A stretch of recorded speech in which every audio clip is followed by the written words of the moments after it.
Brad, we are seeing some incomes skyrocket. We came up with what we think are the 3 skills that people need to have right now to avoid financial ruin. A lot of people think it's just what I make, but if you're spending twice as much, your income's not going up. I think virtual assistants are huge right now. For $600-800 a month, I can get 10-20 hours back. It's going to take more time. Acknowledge reality and then get good at setting expectations with your agents instead of just living in frustration. In the land of AI, getting great stories, they get attention and they create connection.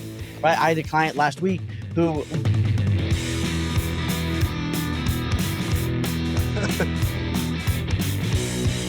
Oh, hey, they're here. What's up? Well, thanks for coming. Thanks for watching.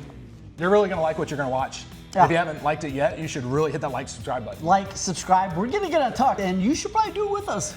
And if not, we're gonna get all in your inbox. Let's go.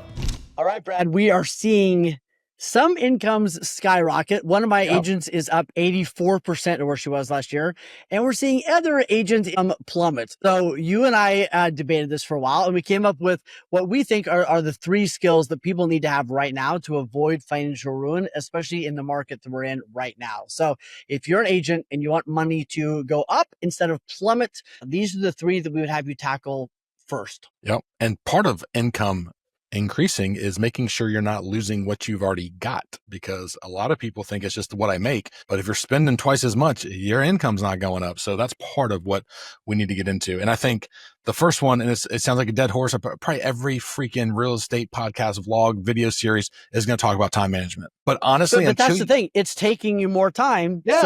So even if you're making the same amount of money, you're actually making less because it's taking you more time. So I think time management's huge. Well, I think 2 things you need to know. One, until you get to the place where you value your own time and understand that there is a dollar associated with it, even though you may not get a dollar for that minute, at that minute, you're losing. The goal is to get you to where you realize your value and how much you should be making.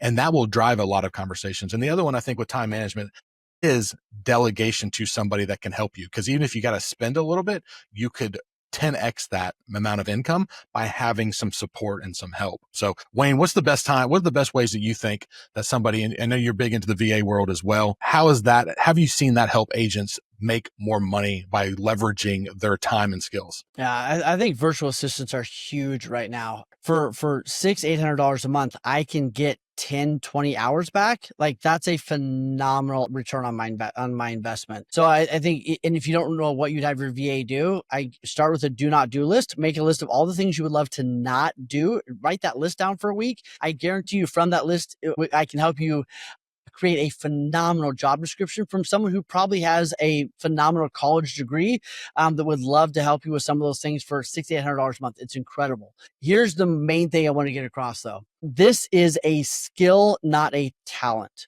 Time management is a skill you build by working that muscle. It is not a talent you either have or don't have. There are people getting more done than you in less time, not because they are smarter or more talented, because they've simply adopted some habits, some skills, some hacks that work. We have a ton of them. We have whole classes on them, right? Brad and I can send you lists. If you want some of the lists with the top, 8 or 10, we'll send them to you. Yet the first thing is a mindset shift of, if someone is getting more done than I am in less time, it's not because they're more talented. It's because they simply have some tools. They're doing it differently. It's a skill they built, right? You and I are very good at time management now. It was not something that just happened overnight. No. It was adoption of several things. We have a whole episode on time self-management. Go watch the thing, but acknowledge this is a skill. It is not a talent. Yes. And your time is worth something. So don't waste it on stuff that's not going to bring you ROI. And that's the video you need to go watch about tracking your time. See what it goes with, like your do not do list. The same thing. What don't I like to do? What doesn't bring me money? What can I delegate to somebody else so I can do what I'm good at? Whether that's cold calling, shaking hands, kissing babies, whatever, that is good. And a great example is I went through that whole project myself and I realized I'm the best one to recruit new agents. I tried to put it off on somebody else. I hate it, but I have realized that I am the best one for that position. So therefore I had to give stuff away so my hours get the most ROI. But yeah, it's been a 19-year process. There's no doubt about it. But time management coaching is something that everybody needs to look at. Absolutely. Yep. And coaching, like get coached on it instead of learning it all on your own and taking you 5 years or 2 decades like it took us, right? Like we can teach you in a couple sessions stuff that we've taken us a decade to learn that'll be really powerful. So yeah, leverage that big time. Second skill I believe is in this market is setting expectations. And that comes to whether you're working with your agents, whether you're working with buyers, where you're working with sellers. I'll talk about agents first. It's going to take more time. You're going to have to go slower. You better sit down with your agents and go, agent, you're amazing.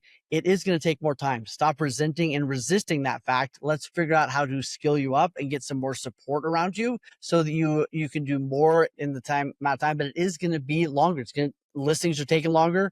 Buyers are slower and taking longer. Acknowledge reality and then get good at setting expectations with your agents so they make some adjustments instead of just living in frustration. Yep. And I think that goes with time management, because if you're telling your agents, hey, it's going to take longer, but you can couple all of your seller updates on a Thursday, and maybe you got a couple buyers that you can show throughout the week, you've got more hours to cultivate new relationships. Because guys, what we have forgotten the last 4 or 5 years is we meet somebody, we go write an offer, we're under contract, we're closing 30 days and 37 seconds, right? And now it's going to take longer. So stocking a pipeline is very, very important. And that's going to take some time, but that comes with some effort, but that will also come with a big payoff. So if you marry those two things together of setting expectations for your agents so they don't get stressed out, but also showing them that with some time management, they can stock a very healthy pipeline that will keep them giving them business throughout the fall and the winters, is a really good thing you need to do. And I think that's where they need to focus. So start with sellers. Yeah. So sellers, I mean, obviously same thing. Talking, we just did another one on this, but like talk in terms of math, tell them the truth, tell them how long, keep in communication. If you do those things, you're not going to get fired. When that expiration comes up in 3-6 months or whatever it is, you're not going to get fired because they like you, they trust you, you've kept them informed, and they know you're not the problem. If you don't set expectations, they think you're the problem. You're not the problem. You're just too scared to talk to them, so they fire you. And somebody that's not scared to talk to them will get your job. And the second bird always gets the fucking worm in real estate. So you either get it or somebody else is going to come take your lunch. Absolutely. And with buyers, right? Like here's what the rates are. Here's what that looks like. We're going to look at about this many homes. By the way, when we pick a home, stop looking at Zillow, because you're going to have FOMO forever and you're going to end up, 30 years from now without a house, right? Like just starting to set expectations. One of the expectations, my favorite one years ago was I used to tell my clients, hey, we're going to do a home inspection. You're going to get an 85-page report, right? And the report would usually come back to be 20 pages or 30 or whatever. So I'm like, oh my gosh, this is a great house, only 30 pages. But it was one of the ways to set expectations. Hey, this is your first house. You're going to wake up tomorrow morning going, what the heck did we do? Just so you know, that's okay, right? Yeah. If you have those feelings, that's fine. Call me, right? This is a big decision. And yet here's why you can be confident in the decision you're making, because we check these boxes, we've done these things. It is all about setting, reaffirming, and then adjusting if needed expectations. So if you're not an expert at that, if you're frustrated consistently, here's the red flag. If you're frustrated or your clients are consistently frustrated, you're doing a bad job at expectations somewhere along the way. Sit down, and Brad and I talk about this all day, sit down, role play some of these consultations and appointments you're having, role play your buyer appointment, role play your seller appointment, have an objective party listen in and help you hear what you're not hearing, help you recognize what expectations you're not setting, or worse, what ones you're setting unconsciously that are not in alignment with what the reality is. And it's amazing talking about income, how so many times agents, me included back in the day, didn't want to take the time up front to have an hour or an hour and a half buyer consultation. I can hear people just screaming now. So it would save me 7 hours during the process, right? And I think one of the ways that I think you can keep income in your pocket is not driving all around the fucking world to go show houses, because they think that they get to look at everything. Like I'm looking at, and they should, right? They don't know any better, and we don't set the expectations like you're saying. So one of the things I've liked to do in the past, especially in this market, if there is twice as many houses than buyers in your market, which statistically is happening right now, why are we not able to find them a house within 10 showings, right? Why are we not able? So it's either they have lack of motivation, meaning they don't have to buy right now, so they're dragging along, or we're not setting expectations and they love looking at houses. Hell, I love looking at houses. But if you went to them and said, here's how it's going to work. Here's the paperwork. Here's the documents. This is how it works. And oh, by the way, we're going to sit down in my office. We're going to sit in front of the computer, and we're going to pull up the MLS, and I'm going to take your wish list. What's your wish list, right? 2 beds or 2 stories, 4 bedrooms, pool, fence, on a river, whatever else. You put it all in and you see what comes back. It's going to be 0, most likely. And you ask them, so what's not important now? And you start taking those off. So 2 things are going to happen. You're going to get to 10 options. And now you go through those options. You look through the photos, you look through the virtual tour, you look at it all and like, yeah, that sounds great. Cool. Or they're so adamant about finding a New Orleans style house in your market that doesn't exist. And that's the only thing they want. That's their life goal. Cool. Then what we're going to do is put them on a maintenance plan and say, guys, I'm going to keep looking for you. I'm going to search the tax records. I'm going to use some apps and some AI to help identify those, but it's going to take a while. If they're ready to rock and roll, I'm going to take you, we're going to look at 10. And every time we look at one, I'm going to ask you to rank it. Is this one better than this one? Yes. And it goes to the top. At the end, we're going to go back and look at your top 3. After that, we're going to write an offer because we found you the house. That's not hard. And I used to tell them, hey, every house we look at, we're going to rate it on a scale of 1 to 9.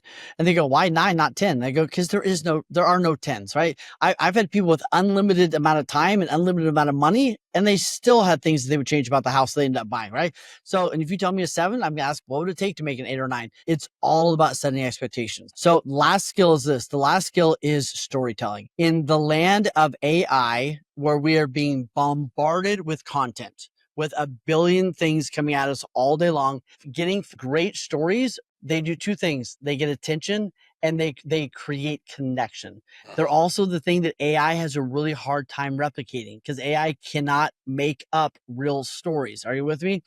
So storytelling is one of the greatest things you can get good at right now in this market, right? I had a client last week who she had a client that said, hey, we know we're under contract, but we want to go look at this house an hour and a half away that she knew was not going to be the right house, that she knew they were going to have to give up their $50,000 earnest money if they actually wanted to make an offer on it, yada, yada. She knew it wasn't going to be the house. What was the issue? She didn't know how to have the tough conversation with her clients. I walked her through how to have that tough conversation from a great place, right? She called me later that evening and she's like, look, I saved 3.5 hours of my life and a massive amount of stress because you helped me just get the framework for having that conversation. I'm incredibly grateful for that. Saved her hours and hours and hours in pain, right? Your ability to tell stories is going to be your ability to connect, retain, and stay in top of mind with people that are out there, especially potential clients. Well, it's also going to be one of those things that differentiates you, especially if you're new to sales or doing less than you want, to compete against the guys and girls that are doing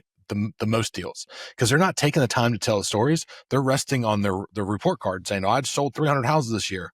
But honestly, what do people want? They want to work with people they know, like, and trust. And they also want to be in a good story. They want to be like, I wanted that. That's what I wanted my story to look like. So I think this allows you to differentiate it, even if you don't have a lot of business. Yep. And it sets the expectations and it lets people know your personality. And that's how you win clients. You can win clients on numbers for sure. But if you're an asshole, you're not going to get repeat clients. So that's a big deal. Yep. So here would be my challenge for everybody watching this. Ask yourself this question. This is where Coach Wayne really comes out. Ask yourself this question. What skill do I want to be great at the end of this quarter? Look 90 days out, whatever it is, and go, hey, me 90 days from now, what do I want to be better at? Do I want to be better at time self-management? Do I want to be better at Consultations? Do I want to be better at sort of figure out what that skill is, and then figure out what is 1 or 2 very practical things you could do to go build that skill. If it's time self-management, reach out to us, go read a book, binge YouTube for 5 hours on how to get better at that. If it's setting expectations, right? Whatever those things are, get a practical action item you're going to do to go build that skill instead of relying on talent and going, I'm going to work harder at this, right? Which is a bunch of baloney. Yep. 100%. So you got to build the skills. You got to understand what your time's worth, what your value's worth, and how to corral it into a place that keeps dollars in your pocket and then helps you gain more from it. So 100%. Yep. Good one. Skill up, get coaching, get help with it, or see your income plummet.